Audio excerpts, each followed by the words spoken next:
वंदनीय गुरुदेव की चरण परूं सिर नाए। पाप पुंज मति मोर प्रभु अघना सौतन आए। ब्रह्म श्रुति अनुराग में शब्द ही दियो लखाए। पिता ब्रह्म है जगत में छवि वर्णे नहीं जाए। ओम हर मानव के आंतरिक विकार को दूर कर सत्पथ पर चलाकर आनंद लेने वाले सतपुंज के स्वामी सदगुरु सदगुरेश्वर स्वामी ब्रह्मानंद जी तथा संसारिक जीवप्राणी।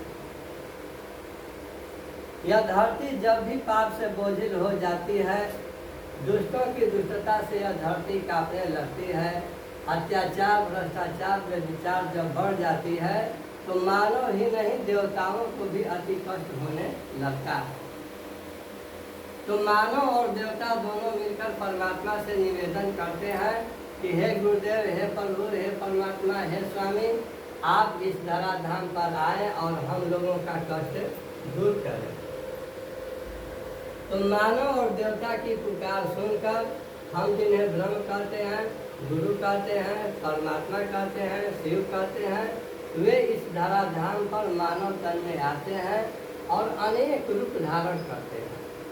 सदगुरु, संत, महापुरुष, भक्त, भगवान, पीर, पैगंबर, औलिया, इस्लाम अनेक रूप धारण करके अनेक भाषा में समझाते हैं। समझाने की शैलियाँ अलग होती है और सभी का लक्ष्य एक ही होता है कि हर लोग प्रभु परमात्मा की ओर चले, उस प्रभुत्व शक्ति को प्राप्त करें, परम धाम के अधिकारी बने। तो कहा जाता है कि इस धराधाम पर महावीर जैन आए, तथागत बुद्ध आए, ईसा मसीह आए, हजरत मोहम्मद साहब आए, संत कबीर साहब आए, संत गुरु नानक साहब आए, संत रैदास साहब आए, दरिया फजलुल साजिया, ऐसे ऐसे महान पुरुष इस धराधाम पर आए और इस धराधाम पर अपने आप को तन मन धन से अर्थात समाज कल्याण में अपने को समर्पण कर दिए, समाज सेवा में समर्पण कर और शांति देने में तल्लीन रहे। तो जैसे ये महापुरुष आए और समाज में अपना पूरा जीवन ही न्यौछावर कर दिए, ठीक उसी प्रकार सदगुरु सदयोगेश्वर स्वामी ब्रह्मानंद जी भी इस धराधाम पर आए और लगभग 27 वर्षों तक अन्न जल का त्याग कर समाज में निःशुल्क निस्वार्थ भाव से भ्रमणशील रहे। स्वामी ब्रह्मानंद जी का कोई साकार गुरु नहीं थे।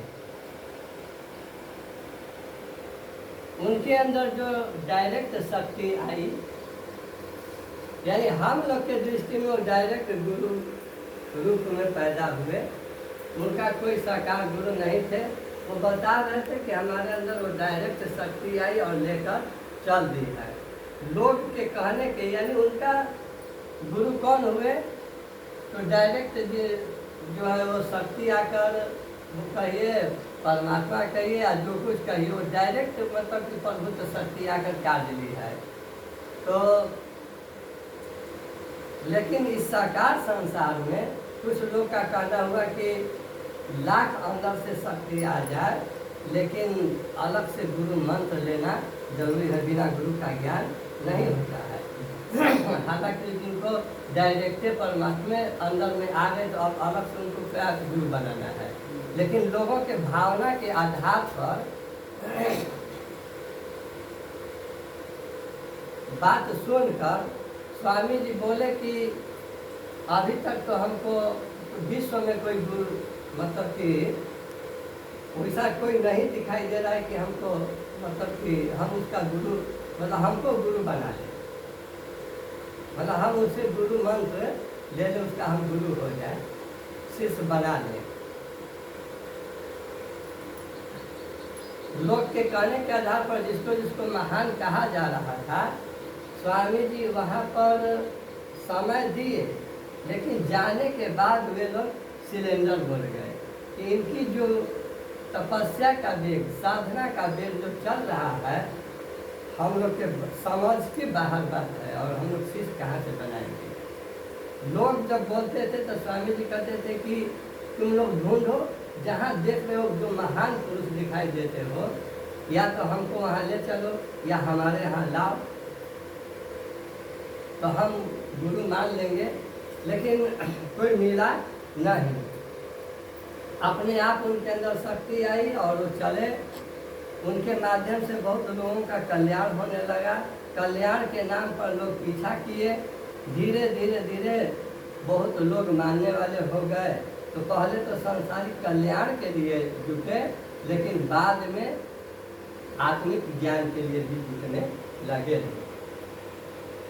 समझ में आ गया कि नहीं, ये महान पुरुष हैं और सुख दुख हानि लाभ जन्म मरण ये प्राकृतिक चीज है।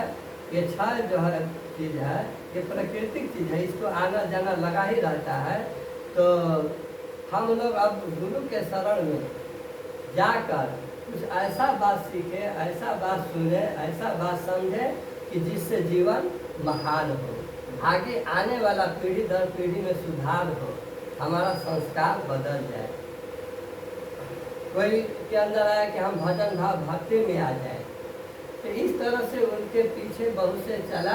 स्वामी जी की धारणा थी कि बिन बुलाए कहीं जाना नहीं है, मांग कर खाना नहीं है, मांग कर गाड़ी यात्रा नहीं करना है, विदाउट टिकट गाड़ी पर चलना नहीं है, जाति पाति ऊंच नीच का भेदभाव मनाना नहीं है, मांगना है न कमाना है, फल दूध खाना है, और जो भी श्रद्धा भाव प्रेम से बोला दिया उसके यहाँ जाना है। न कुटिया मठ आश्रम बनवाना है, न भक्तों पर चंदा लगाना है, न जहर गोली खाना है। उनकी ये धारणाएं थी, उनकी ये धारणाएं थी। कुछ लोग बोलते करी जितना संत महापुरुष आए, कहीं न कहीं कुटिया मठ आश्रम बनवाए, आप ये क्या कर रहे हैं? बोले कि संत महापुरुष बहुत से आए, बात सत्य है, लेकिन वो जितना बात बोले थ्योरी में, प्रैक्टिकल पर कम करें, प्रैक्टिकल पर बहुत कम करें। तो ऐसे ऐसे भी कुछ और महान पुरुष हुए जो कि वो समाज कल्याण में अपना जीवन बिता दिए। लास्ट में उनके नाम पर कोई आश्रम बना ले, कुटिया बना ले, तो एक बात अलग थी। तो वो बोले कि जब ये संसार घर हमारा है और ये समाज परिवार है, तब अलग से हम घर क्या बनाएंगे? क्यों? तो जो संत महापुरुष हो जाते हैं, उनकी दृष्टि समदृष्टि हो जाती है, समान हो जाती है। उनके नजर में जब पूरा सृष्टि ही अपना घर हो गया, अयम निज पर्वती गणनालम से दशाम उदार चरिता नाम तुम वसुधैव कुटुम्बकम। संस्कृत में बहुत नीचे क्लास में पढ़ाया गया था हम लोग को कि विद्या ददाति विनयम विनया दयाति पात्रताम पात्रत्वा धनम आपनोति धना धर्मा तथा सुखम। अयम निजा पर्वती गणनालम से दशाम उदार चरिता नाम तुम वसुधैव कुटुम्बकम। यानी इधर विद्या ददाति विनयम, विद्या से मतलब क्या देती है? तो विनम्रता को देती है। फिर नीचे आयम निजा पर्वती, अब पूरा अर्थ बोलेंगे तब फिर कथा बढ़ जाएगा। ये सब तो नीचे क्लास में लोग पढ़ते। नीचे जो आया कि आयम निजा पर्वती गणना लक्ष्य, माने यह अपना है या दूसरों का है, इस तरह की बात करने वाले क्षुद्र बुद्धि के लोग करते हैं। नीचे वाला पंक्ति में जो आया है वही स्वामी जी के साथ घटना घटा, हम लोग के साथ भी वही घटना घटी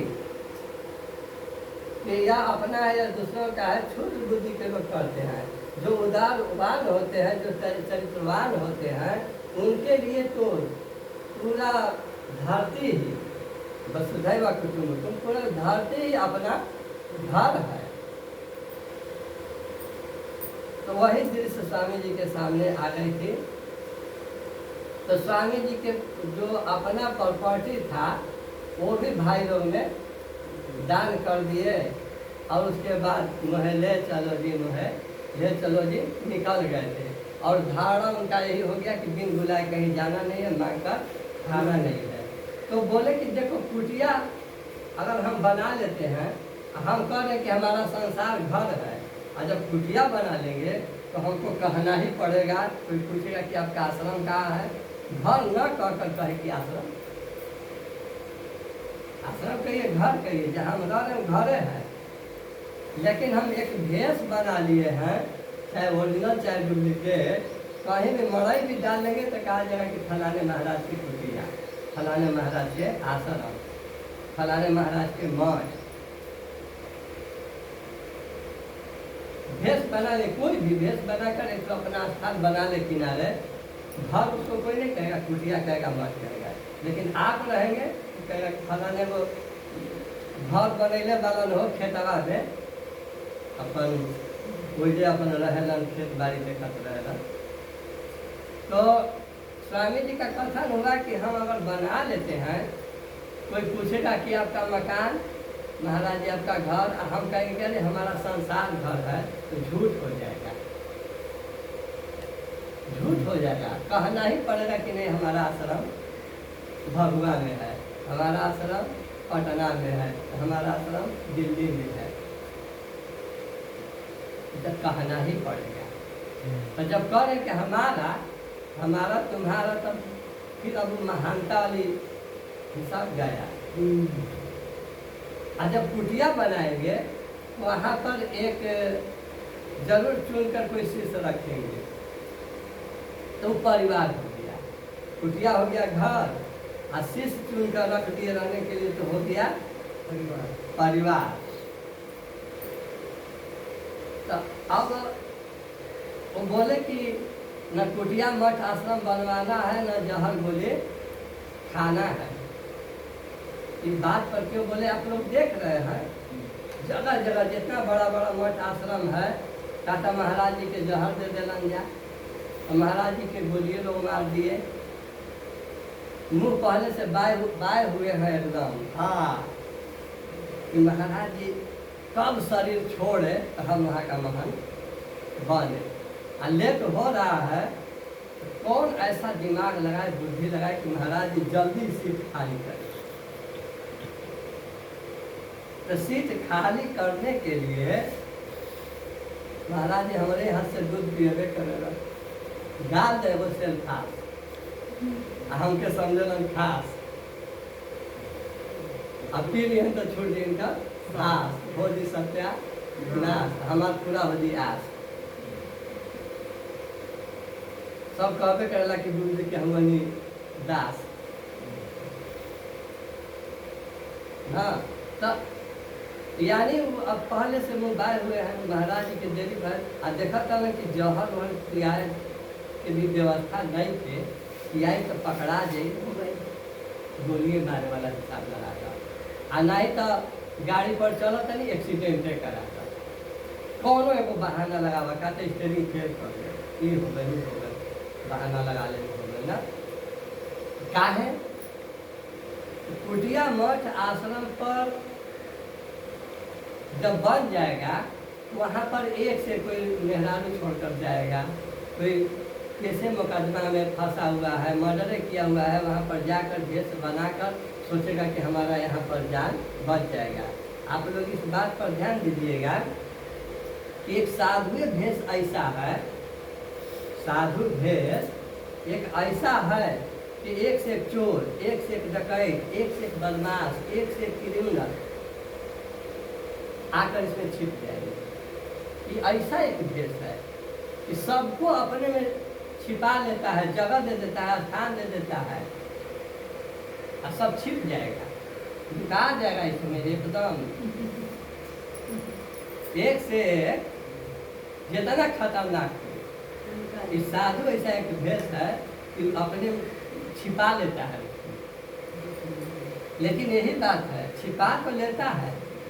कहीं साधु भेष बना लिया, अब भेष बनने के बाद थोड़ा भी अपने अंदर साधुत्व गुण लिया देता है, थोड़ा भी साधुत्व गुण ला देता है अपने अंदर, तो उसकी पूज्यता कायम हो जाएगी, उसकी जितने दोष पाप है सब छिप जाएंगे।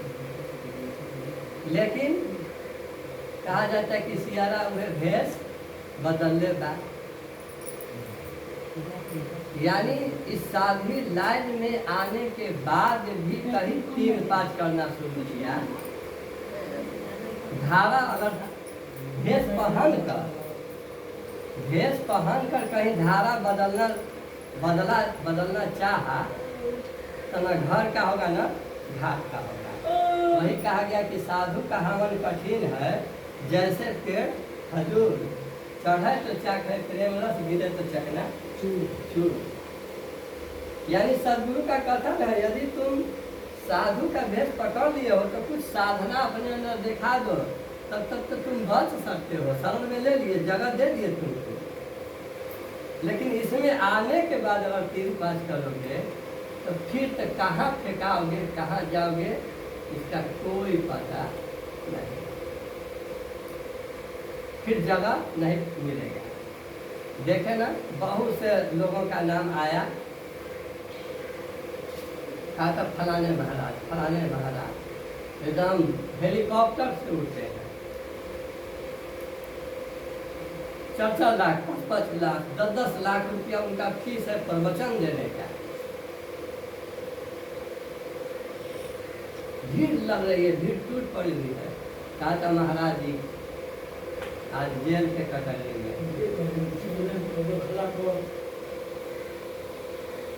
यानी इस भक्ति को लेकर चले, लेकिन शक्ति को भूल गए। यानी जब इस लाइन में आए तो सदुपयोग में रहना, दुरुपयोग में नहीं रहना। दुरुपयोग में रहने का मतलब तो फेंका देना पड़ेगा। तो वही स्वामी जी बता रहे थे कि अगर हम कुटिया बना लेंगे, कोई मेहरारू छोड़कर भागेगा, कोई जो है मर्डरे करके भागेगा, आकर यहाँ पर थोड़ा गोड़ दबा कर कुछ दान दक्षिणा देकर महाराज जी का खास हो जाएगा कि महाराज जी अपने शरण में ले लिए, महाराज जी शरण में ले लिए, थोड़ा सेवा भाव में लग गया सब कुछ, है ना।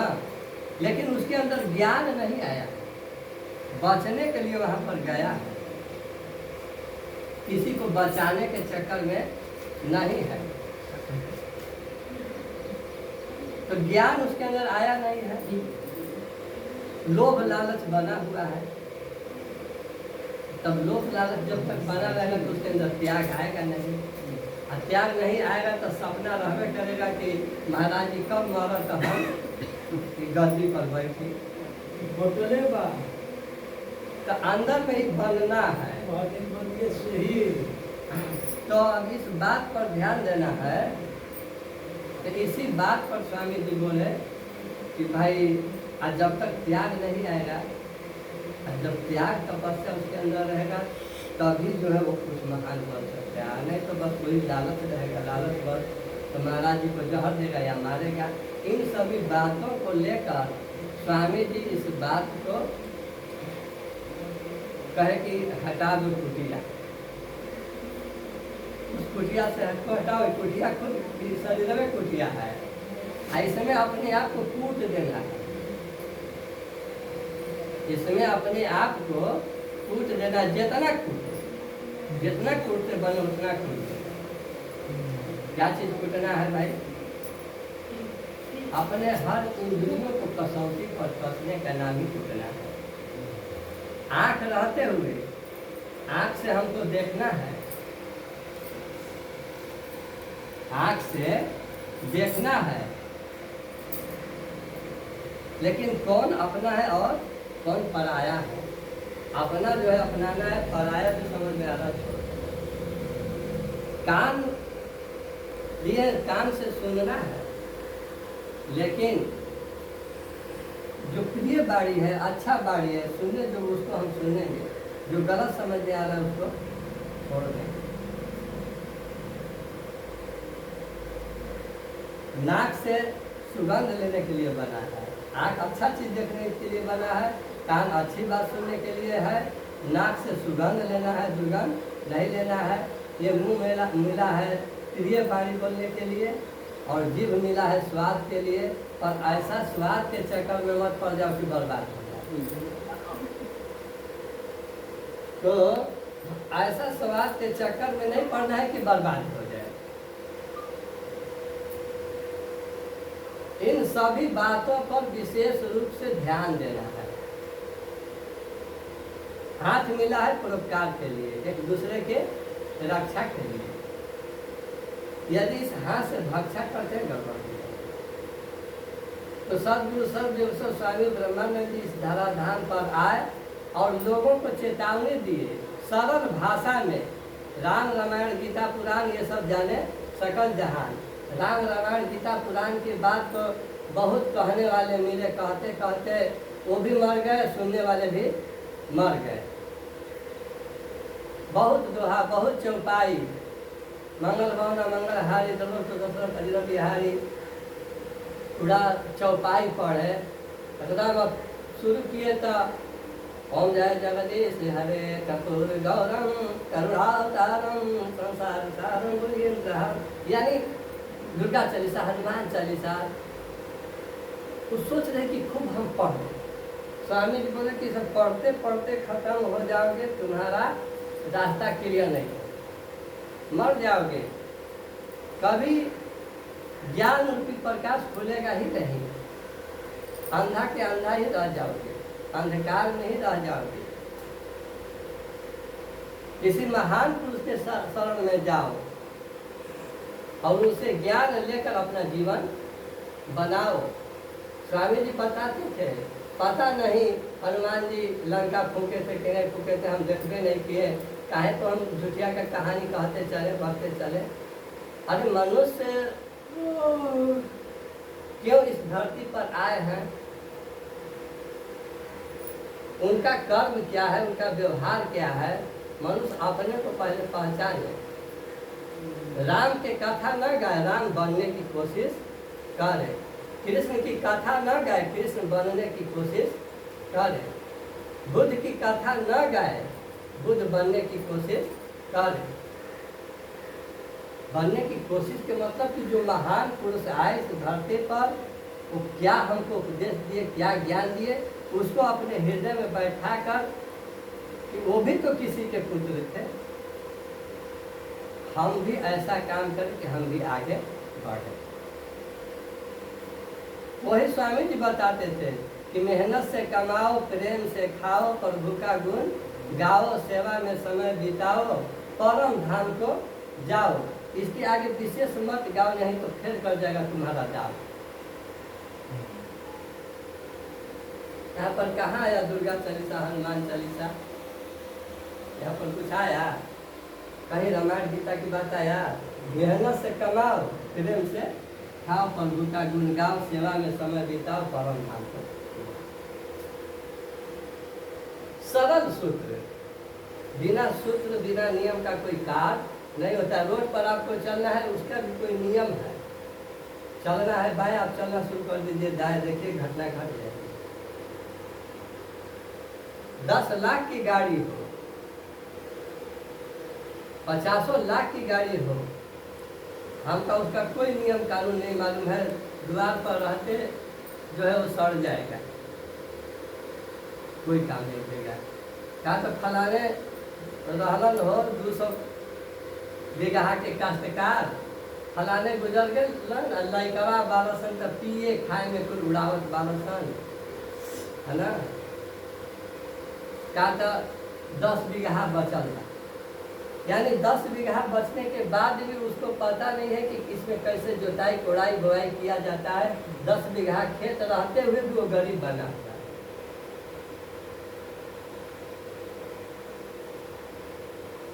10 बीघा खेत रहने से नहीं होगा, 10 बीघा खेती जब किया जाएगा तब कुछ बहुत थोड़ा अनाज आएगा।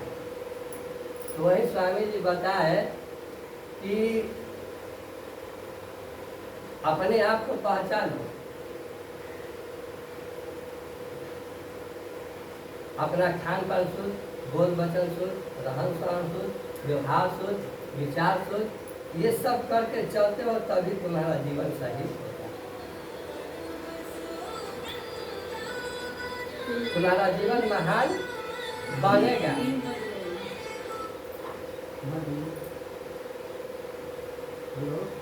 तो बातें तो बहुत है, इसलिए विशेष क्या शेष बात पर ध्यान देना है। कहा जाता है कि कौन सुनो ज्यादा गुनो, राखो गुरु में ध्यान, अपने कर्म पर अडिग रहो, चलो से ना। ओम सत्य।